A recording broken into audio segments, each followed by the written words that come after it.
लालची लोमड़ी और चतुर सारस। बहुत समय पहले एक घने जंगल में एक लोमड़ी रहती थी। वह चालाक तो थी ही, पर उससे भी ज्यादा लालची थी। जंगल में खाने पीने की कोई कमी नहीं थी, लेकिन लोमड़ी हमेशा सोचती, क्यों न दूसरों को धोखा देकर उनका भोजन भी मैं ही खा जाऊं। मेहनत भी नहीं करनी पड़ेगी और पेट भी भर जाएगा। एक दिन लोमड़ी ने नदी किनारे एक सारस को देखा। वह अपनी लंबी चोंच से मछलियां पकड़ कर बड़े आनंद से खा रहा था।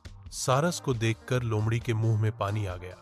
उसने सोचा, ये सारस तो रोज इतनी स्वादिष्ट मछलियां खाता है, अगर इसे दोस्त बना लूं तो खूब मजे कर सकती हूं। लोमड़ी ने सारस के पास जाकर मधुर स्वर में कहा, प्रिय मित्र, तुम कितने उदार और सरल हो। क्यों न हम मित्रता कर लें और साथ साथ भोजन करें। दो मित्र मिलकर खाते हैं तो भोजन का आनंद और भी बढ़ जाता है। सारस सीधा साधा था। उसे लोमड़ी की बातों में कोई छल नहीं दिखा। वह तुरंत तैयार हो गया और अगले दिन भोजन के लिए लोमड़ी के घर पहुंच गया। लोमड़ी ने उस दिन चावल का सूप बनाया और उसे एक बड़ी सपाट थाली में परोस दिया। खुद तो लोमड़ी ने तुरंत अपनी जीभ से सारा सूप चाट लिया, लेकिन बेचारा सारस बार बार कोशिश करता रहा। उसकी लंबी चोंच थाली में ठीक से जा ही नहीं पा रही थी। अंत में सारस भूखा रह गया। लोमड़ी ने हंसते हुए कहा, मित्र, भोजन अच्छा लगा ना? सारस ने मुस्कुराते हुए जवाब दिया, हाँ, बहुत स्वादिष्ट था। अगली बार तुम मेरे घर आना, मैं तुम्हें दावत दूंगा।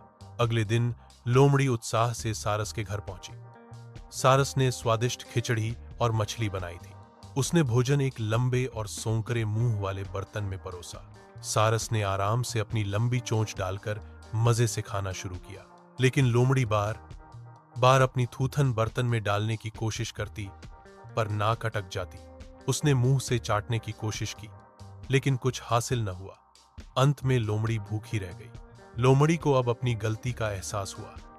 उसने लज्जित होकर सारस से कहा, मित्र, मैंने तुम्हारे साथ छल किया, लेकिन तुमने मुझे बहुत अच्छा सबक सिखाया। अब मैं समझ गई कि जो दूसरों के साथ धोखा करता है, उसे एक दिन खुद भी धोखे का फल मिलता है। कहानी से शिक्षा, दूसरों के साथ जैसा व्यवहार हम करते हैं, वैसा ही व्यवहार एक दिन हमारे साथ होता है। ऐसी ही अद्भुत कहानियां रोज सुनने के लिए हमारे चैनल को लाइक और सब्सक्राइब करें।